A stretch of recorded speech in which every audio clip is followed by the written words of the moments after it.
Today's episode, we're going to be talking about a fatal accident that happened to a Citation V in January of 2021. The final NTSB accident report is out. Here it is. So I've gone through it and I'll be talking to you about what happened here and what could have been done to avoid this from happening. So, welcome to Biz Jet TV. If this is the first time here, I encourage you to subscribe to this channel all about business aviation. My name is Fabrizio Poli. I'm an aviation advisor and host here on Biz Jet TV. Lots of content about private aviation. Remember to like this video as well. It gets the algorithm telling everybody about Biz Jet TV. So, let's get into today's episode. The Citation V. It was flown by one individual, a single pilot. He was 72 years old. He had a few health problems and was taking medication. In particular, some medication for his heart. He had just over 12,000 hours of flight time. He was a private pilot with instrument rating and multi-engine rating, so he wasn't a commercial pilot, wasn't an ATP. He'd flown Lear, he had a type rating for a Learjet. He actually wasn't type rated in the Citation, so there's the first flag. First flag, he was 72 years old and had a heart condition, combined with the fact that he was on his own on the aeroplane.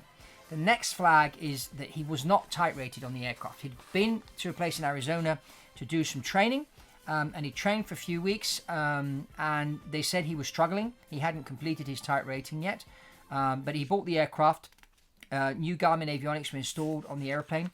The instructor said that he insisted on flying the airplane manually instead of using the autopilot.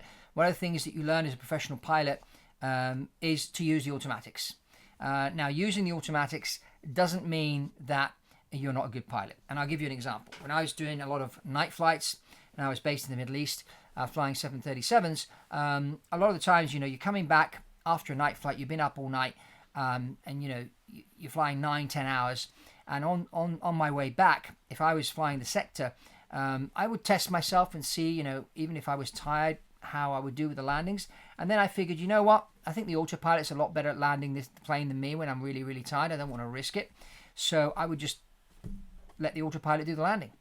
Some of my colleagues looked at me and said, "Oh, you're not a real pilot, you're not a man." I said, no, it's not a question of that. It's a question of safety. It's a question of understanding your own limits. I mean, now and again, every 2 or 3 landings I'd land myself, because you need to be, to push yourself, and you also need to know and be available to jump in if suddenly the automatics do fail. But you also want to manage your energy as a pilot. And if you're going to be flying, a lot of nights in a row or rosters that are kind of all over the place, you want to sort of manage that energy, because it does take a lot of energy to focus on flying an airplane manually. So you've got to really understand your limits and that. So using the automatics is really, really important. And today, some of the modern autopilots are really, really good. Don't get me wrong. You still have to know how to fly the airplane manually. But, if you are flying a jet on your own, you really want to use the automatics as much as possible. So this guy was struggling, and he could be struggling because he didn't take enough time to understand how the automatics worked. But in this situation, he took off, and it was Warm Springs, Oregon. He took off. The airplane was cleared to, I think it was 31,000 feet. About 23,000 feet, the airplane started to do stuff that it wasn't supposed to do. Air traffic control were calling the pilot. There was no response.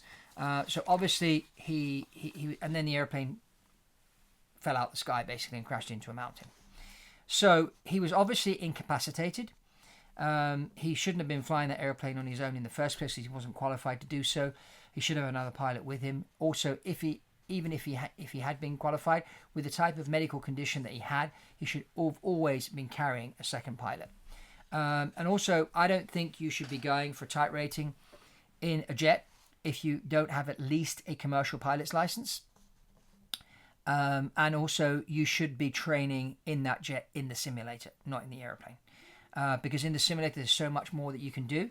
So I think, it's obviously that there's something wrong with the mindset of this person that crashed. The fact that he would fly an airplane it wasn't qualified for, fly it on his own with the medical condition that he had. There's obviously a mindset problem there. So those are the takeaways of this accident. I mean, it's sad to see someone crash, someone die. It's never a good thing. But we need to learn from these experiences. And the learning points are, if you are a pilot owner and you're going to buy your own jet and fly your own jet, get trained to at least commercial pilot's license. Get that pilot's license. get some aerobatics training in, some upset recovery training in real airplanes. Go and do your training in the simulator at Flight Safety CAE, whichever company you use. Use one of those, get trained for a full type rating, and go every 6 months, not just once a year, go twice a year. Do some extra training in the simulator. Take a professional pilot along with you as often as possible. Don't fly on your own. Take somebody with you, because suddenly if you are incapacitated, then there's nobody there that can land this aeroplane. So it's really, really important to do that. And this is just another one of those many accidents like this that's happened. And I only hope that you're watching and you are thinking of buying your own airplane and flying it yourself, that you listen carefully to what I've said and you look at this accident and learn from it, so that you can put preventative measures in place so it doesn't happen to you. And this is, flight safety is really, really important. And as I say, the safety record in private aviation is 9.2 times worse than the airlines. And the people that drive this statistic up to 9.2 times worse are the pilot owners. And that's because they're not realizing that, yes, you've got a lot of money, which is fine. You can buy lots of things with money, but you can't buy experience. The fact this guy had 12,000 hours doesn't mean anything. It's about the quality of the hours and the quality of the training and how you go about things. You can go about doing something for 12,000 hours in a bad way, and someone could say, I've got 12,000 hours. Yeah, 12,000 hours of flying a plane in a bad way. And there could be somebody with 2,000 hours that's been doing it right. And so, they're more effective in what they do. So it's not so much the number of hours, it's the quality of the hours, the quality of the training. And, a lot of that depends on the attitude and the mindset of the pilot. And that's really, really important. So that's all from me on this episode of Biz Jet TV. But check this other accident that happened. This was to two professional pilots on a G4. Just happened under a year ago in the Dominican Republic. Very interesting what happened there. I'm sure you'll learn something from that. And if you haven't subscribed to Biz Jet TV, I encourage you to subscribe to this channel. Give us a thumbs up. And that's all from Fabrizio Poli on Biz Jet TV. And I'll see you on the next one.